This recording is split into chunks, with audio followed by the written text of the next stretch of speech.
Mr. Chair, si Commodore Tariela, si retired Justice Antonio Carpio, si Batong Bakal na profesor sa UP, satsat ng satsat sa ating media. Mr. Chair, may I interject? I am not yet finished, Mr. Chair. I will request with the indulgence of the Let me finish. Senator Let me Marcoleta, finish. just I want to finish interject. my statement. If I may follow Just to upon finish my the statement, immediate Mr. Chair, and then I Mr. will Chair. allow her. Salamat po. No, I'm asking the chair's permission, sir. I can wait until after Session the is, Senator suspended. Marcoleta.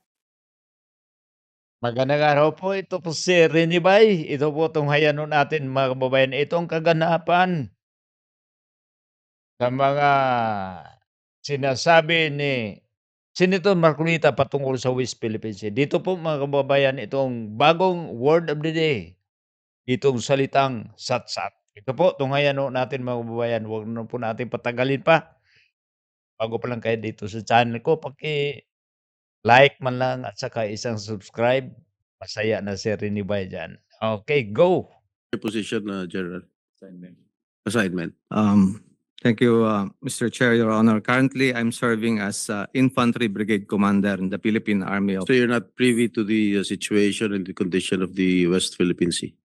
For the Philippine Army, sir, our mandate is to support the effort of the Philippine Air Force and the Philippine Navy.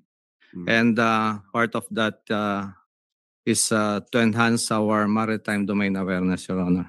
But mostly on our communities in our respective area of responsibility, Your Honor.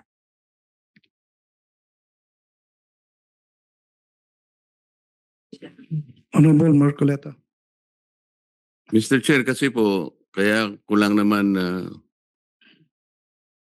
binibilibor ang isyong ito dahil sa tanong po ni Congressman Albano. At tama naman po yung sinagot ni General. Ipapagtanggol naman talaga natin ang ating maritime rights, sabi niya, in the West Philippine Sea. Alam po ninyo, Mr. Chair, kung hindi po kasi natin alam ang hangganan ng saganang atin, pati po yung mga fiscal policies natin magkakaproblema eh. Pati yung ating operational policy. Ano po ang ibig ko sabihin, Mr. Chair?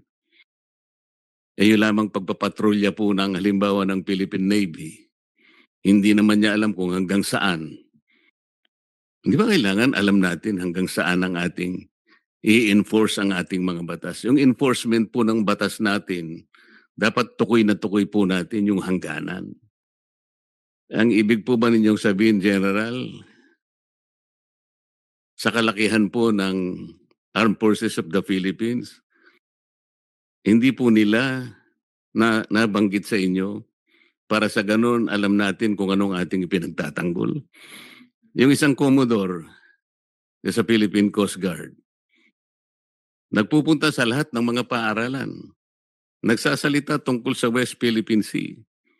Meron pa nga po ako nakitang reel sa social media, Mr. Chair.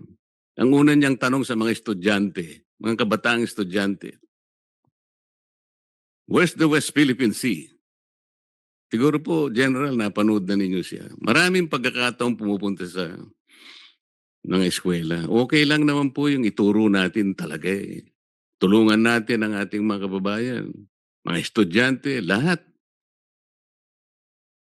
Para malaman nila, ano ba yung West Philippine Sea? Ang problema po, General, hanggang ngayon, wala pang nagdo-drawing ng West Philippine Sea. Marami pong nagsasabi sa atin, paulit-ulit na lang natin sinasabi ito eh. Kasi po, 14 na taon nang nakararaan, pinado-drawing po talaga. Pangulo na ng Pilipinas ang nagsabi sa magitan ng kanyang administrative order. 14 years ago, sinabi na po eh, i-drawing ninyo ang mapa ng Pilipinas kasama ang West Philippine Sea. At sabi pa niya sa DFA, pagtulungan nyo ng NAMRIA para i-deposit ninyo yung mga mapa at mga kaukulang charge sa opisina ng UN Secretary General. At i-notify nyo lahat ang international organizations. Mr. Chair, ito po yung mga hakbang, ito po yung mga steps para sa ganun, mai-drawing natin ang West Philippine Sea. Hindi interesado dyan si Ping Lacson.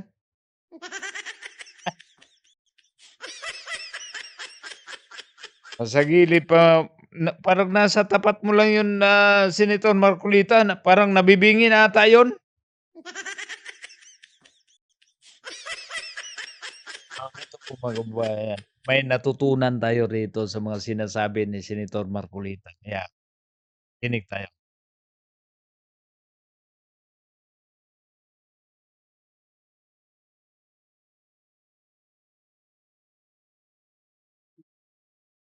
Eh bakit hanggang ngayon po hindi na i-drawing? Yun lang naman po yung tinatanong natin. Eh sasabihin na naman natin,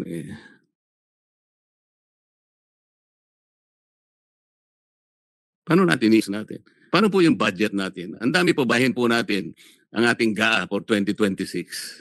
Department of National Defense, Department of Natural Resources, Environment, pati po siguro DOTR. Mapapansin niyo dyan, may budget na nakalaan para sa West Philippine Sea. Hindi po ba malinaw man lang dapat alam natin ang hangganan, General? Makikipagtalo ba kayo sa akin na importante pong matukoy natin ang hangganan ng ating West Philippine Sea? Masama po ba yun, General? Hindi yun masama. Ako lang sasagot sa iyo, Senator, hindi yun masama. Okay yung ginagawa mo. Okay yung sinasabi mo. Naunahan ko pa si General eh. Ang tagal kasi makasagot. Thank you, Mr. Chair, Your Honor.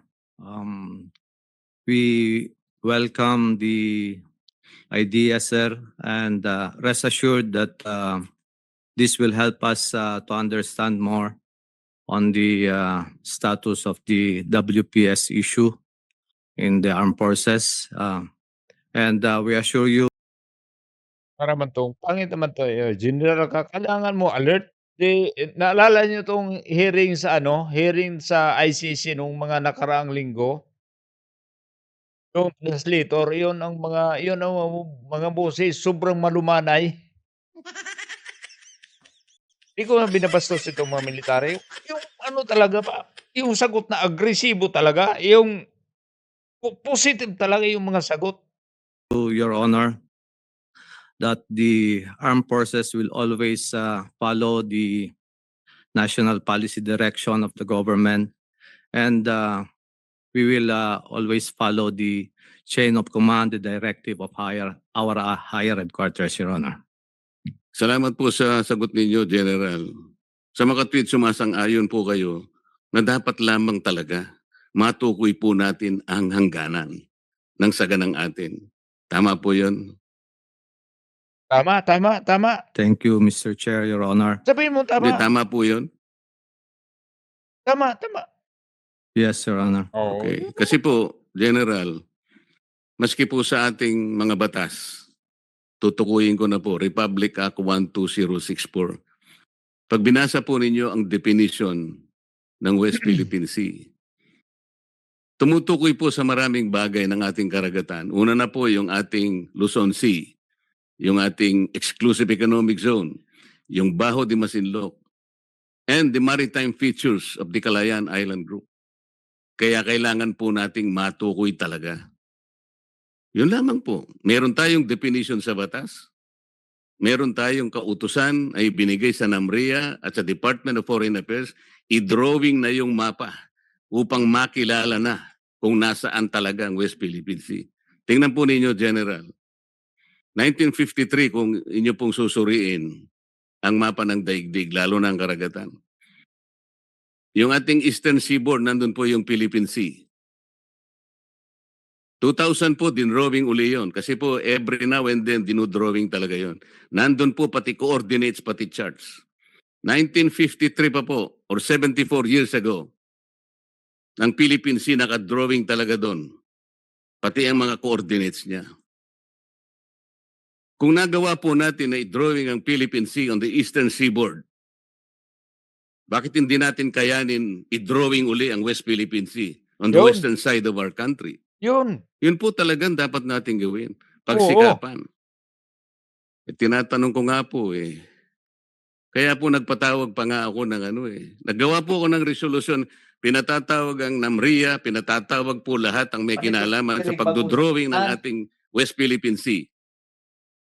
Meron daw pong sumagot, kamakailan lang. Samantalang alam ko po, sa March 12, bukas po, uumpisan sana nating ayusin ito. Ewan ko po kung totoo, meron daw sumulat sa Department of Foreign Affairs at saka sa DND, hindi raw po daw pwedeng pag-usapan sapagkat ito po ay nag-involve ng national security. Mr. Chair, si Commodore Tariela, Yun.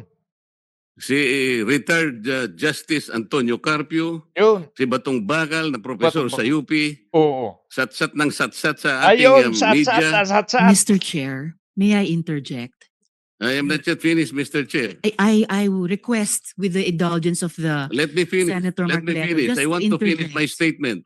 If I may follow Bastos ka talaga. Bastos talaga. Ikaw talaga, Senator Risa. Bastos ka talaga. Bakit di mo patapusin si Senator Marcolita? Bakit atat ka? Bakit ba sinabihang sumasatsat lang yung tatlo? Si Tariela, si Carpio, si Batong Bakal? Yan mo sila ang sumagot doon sa sinasabi ni Marcolita. Hindi naman patungkol sa'yo. Nakikinig ka lang dyan. May alam ka ba? Wala, di ba? Yung inaawat mo lang dito, ito lang satsat eh. Just to fund finish my the statement, immediate Mr. Chair, and then I Mr. will Chair. allow her. Salamat po. No, I'm asking the chair's permission, sir. I can wait So until talaga, after the Senator oo. Marcoleta. Kita mo? National security. Kailan po ako nagtaka sapagkat yung mga iba na nagpunta sa media, nagsasalita about West Philippine Sea, wala naman pong nagsasabi na huwag ninyong pagtalunan yan. Yun po ay media pa po yun kumakalat sa buong Pilipinas. Kaya minabuti ko na pong dito namin pag-usapan, dito na lang sa Senado, pagkatapos sasabihin nila, kung totoo pong sinabi nila, nakakapagtaka naman, bakit hindi natin dito pag-usapan? Anong national security ang involved dito? Yun Yun. lamang po, Mr. Chair. Salamat po.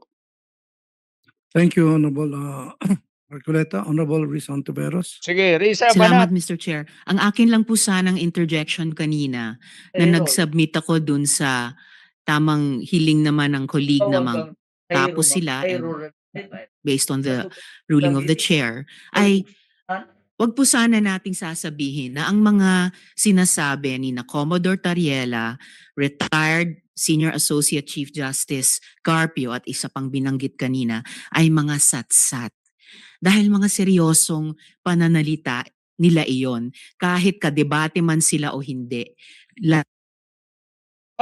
Bakit ikaw ang magtanggol?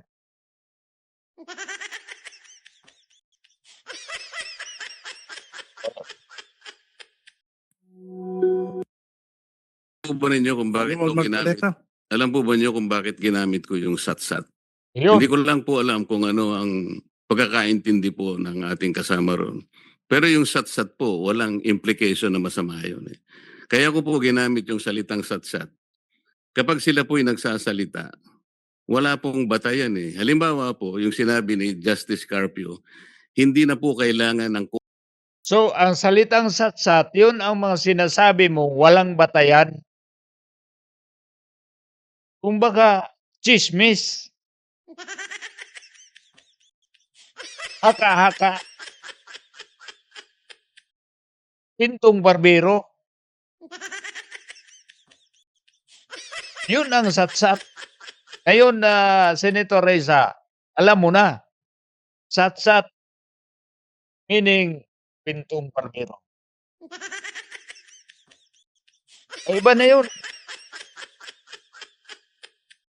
Yung satsat ay fake news.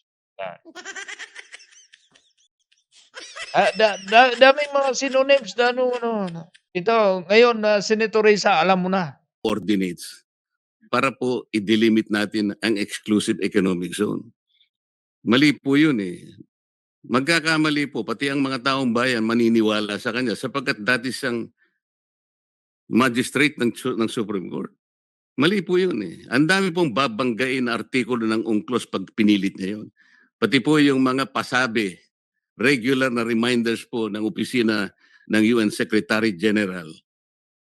Ano pong pinagsasasabi niya? Nag-submit na raw po ng mapa ang NAMRIA sa United Nations.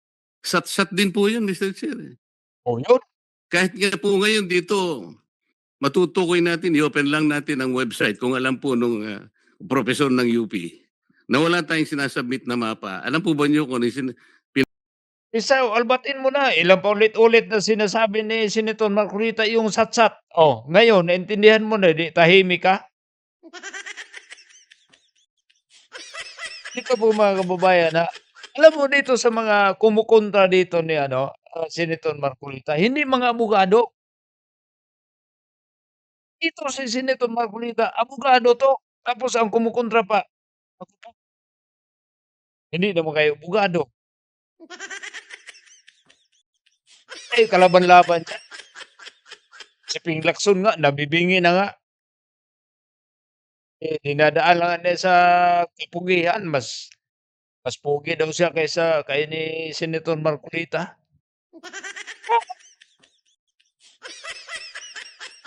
napakitang mapa ng NAMRIA? Administrative map, Mr. Chair. Yun. Ang administrative map only shows the political subdivisions of our country, regions, mga probinsya. Hindi po yun yung mapa na hinihingi po para sa ganon magkaroon ng hakbangin para finally ma-drawing natin ang West Philippine Sea. Marami pong proseso yun eh. Maraming proseso yun. Hindi pala niya naiintindihan, sat-sat na sila ng sat-sat doon. Oh, yung Commodore Tariela naman yan. Pinayagan ba siya ng CHED? Kay parang ano pala yon, itong requirements pala, paggawa ng mapa, dito po sa pagkakaintindi ko mga kababayan, di ba pag halimbawa magpasurvey tayo ng lupa, ang pagbabasya ng lupa, lalo na yung mga yung may mga kapit, yung mga may kaborder ka na lupa, yun. May pagbabasihan, saan ka pa naroroon? Nasa tabi ka ng in between ka ng lot number 2 and lot number 206. Yung lot number mo is 97. Kukunin itong pagbasihan mo muna, itong mga coordinates dito sa mga kapitbahay mo. Saka pa itutukoy, iguguhit mo yung itong lote mo.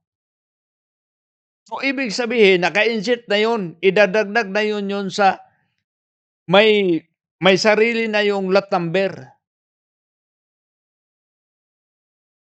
Tapos, maliban doon sa may lot number ka na, may lot data pa.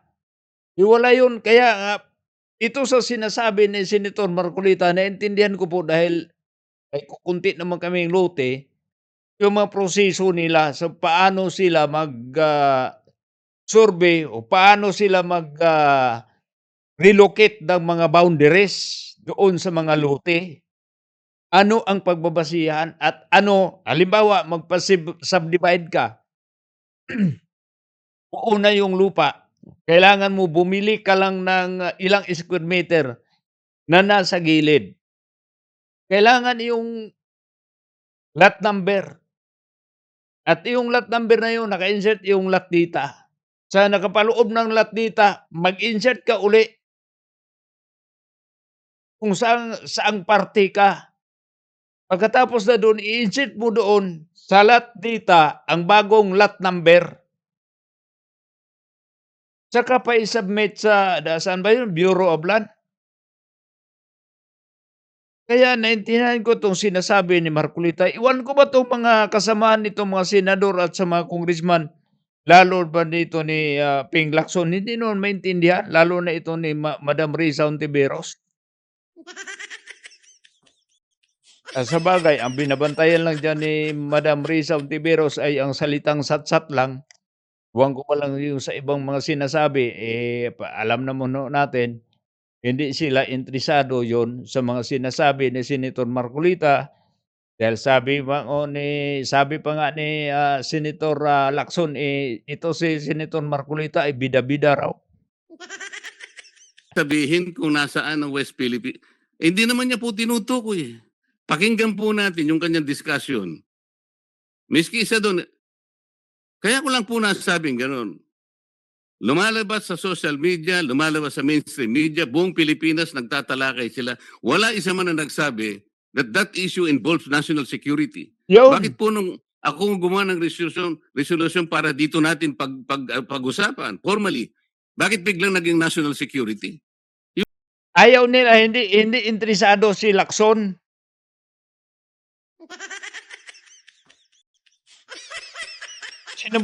Sinabutahe ka eh. Isa pa tong si Erwin na nabutahe rin.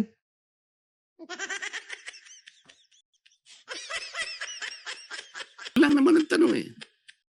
Di po ba mahalaga sa kanila na ayusin nating lahat dito? Ayaw nila yung maayos, Senator Marcolita. Gusto nilang gulo. Alam mo dito si Madam Reza Hontiveros.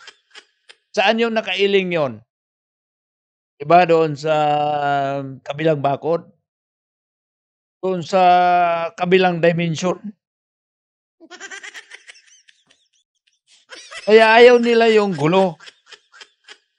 Ayaw nila yung malinis. Gusto nilang gulo. Kaya lagi lang binabanggit, West Philippine Sea, West Philippine Sea. Tapos pag titingnan naman talaga sa mapa, wala naman talaga tayong mahanap na West Philippine Sea. Pagkatapos nitong live, itong recording ko, mag-Google Earth ako, tingnan ko kung asan yung West Philippine Sea. Ito po ang bagay, ito po ang formal. Dito po mismo sa Senado. Dito po natin ayusin lahat ang hindi pinagkakaintindihan. Yun. Hindi yung radyo dito, TV dito, lahat sa halimbayan. Yun. Dito, yun ang gusto kong mangyari. Oh, Bigla na malinaw. lang nagkaroon ng national security. Nakakapagtaka naman, Mr. Chair. That's the only point. Salamat po sa sagot ninyo, General. Talaga pong kailangan lamang na talagang yung hangganan ng ganang atin, matukoy natin, madelimit natin, yun ho ang inihingi ng batas. 14 years ago. Yun po yung hahanapin ko sana sa NAMRIA. Bakit hindi niya ginawa 14 years ago na nakararaan? Para matulungan po kayo. Namria. Para hindi po kayo parang nasa kadiliman, hindi natin alam hanggang hangganan. Makatulong po sa inyo lahat yun. At tama po yung gagawin nyo. Ang mandato po ninyo, tama rin po yun. Proteksyonan ng saganang atin. Pero pangkaraniwan na, kailangan alam natin ano ang hangganan ng saganang atin. Wala pong masama doon. Salamat po, Mr. Chair. Wala. O sinong nagsabi dito na senador ito si Senator Marcolita? Rutsay na ba itong sinasabi dito ni Senator Marcolita na gusto man lang mapatibay niya ang kiniklim na atin? Mali ba doon? Senator Lacson, hindi ka interesado dyan? Sa dami-dami sinasabi ni Senator Marcolita, ang salitang satsat lang ang nagits mo, Senator Reza Hontiveros? Kita mo mga kababayan na ito issue natin sa flood control, hinaharangan. Issue dito para hindi tayo na maligaw. Matukoy na talaga ang sariling atin na itong pinagkuguluhan natin dyan sa Pilipinas, itong West Philippine Sea, para mapagtibay, para maklaim natin. Ayaw nila. Gusto lang, wala tong kaibahan sa, gusto natin ma-solve yung corruption, pero tinutulungan naman, haharangan. Ito namang sa issue sa West Philippine Sea, para matukoy kung saan yung West Philippine Sea, sabihin naman, pro-China.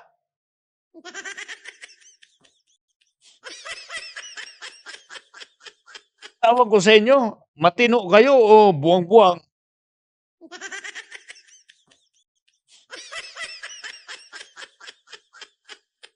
Ito lang po mga kababayan, ito po si Rene Bay. Salamat po sa inyong panonood hanggang sa susunod nating video. At i-like man lang at saka isang subscribe.